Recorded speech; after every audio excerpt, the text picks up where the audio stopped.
My name is Natalia from Carson Institute on Union Square in New York City, and today I'm going to teach you how to do a waterfall braid. So what you're going to do is you're going to start off like a regular French braid. You take a piece of hair and you split it into three. So 3 even pieces. And then you start off like you're doing a regular French braid. You do 1 braid, and then the top piece, you grab a piece from there and you connect it to the top piece like this. Make sure your sections are nice and neat.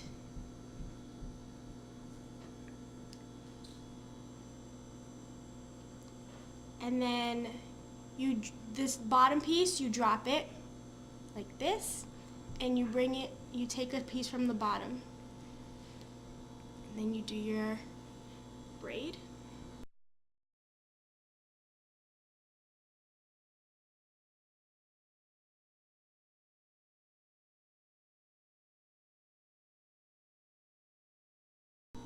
And I'm going to pin the hair like so. And there's your pretty waterfall braid.